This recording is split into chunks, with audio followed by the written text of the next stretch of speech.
तो ई तो गजब होई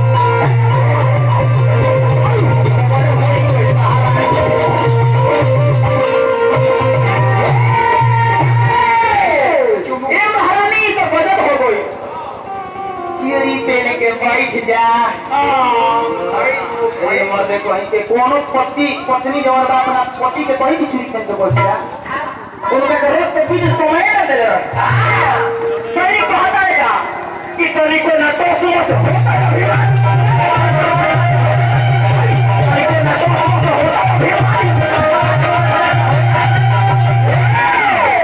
तरीको ना तो सुनो से होता अभिमान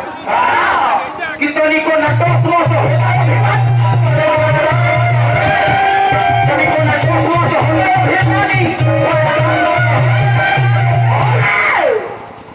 कि लगता कि बहुत बाजी नहीं पानी महाराज लगता कि रोज पानी ना बाजी है भाई कि लगता कि हो गया अरे हई बाजी नहीं पानी महाराज तो ये तो गजब होई कोई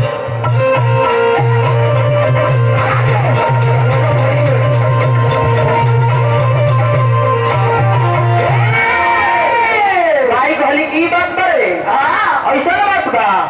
तो करती ना मजाल ये पर्वत प्रेमी कहिए कैसे ऐसे ऐसे देख ली कौना गीतिया के बोले कैसे मोर के बोले वो चीज तो हमनियो कह जा कैसे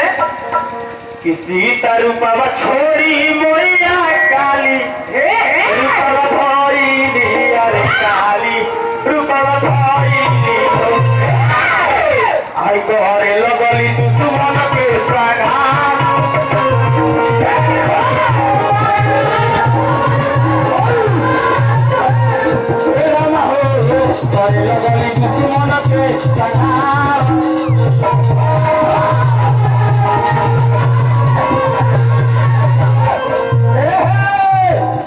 रूपवा छोड़ी मोया काली रूपवा भइली अरे काली रूपवा भइली हो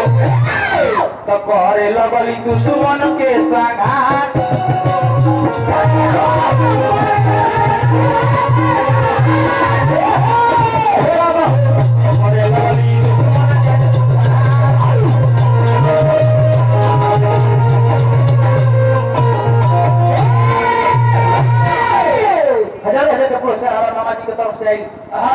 कुमार माजी की तरफ से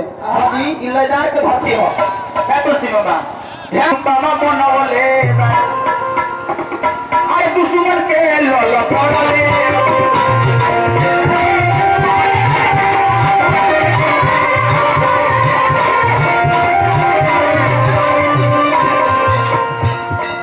ध्यान दो सुपर जाओ उठ के बैठो बैठो मत से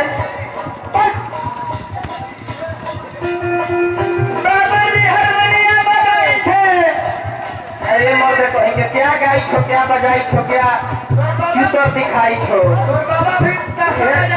ये बबुआ श्याम जी की क्वालिटी अलग हो ये हमारे लोहा जी की तरफ से 1000 रुपए का पुरस्कार है क्षेत्र में आगे हो ये हमारे ध्यान दो आई कहानियां के आगे बढ़ाई पे कौन तो गीत गाई मोरिया कि मोरिया सीता रूपा छोड़ के काली दुश्मन के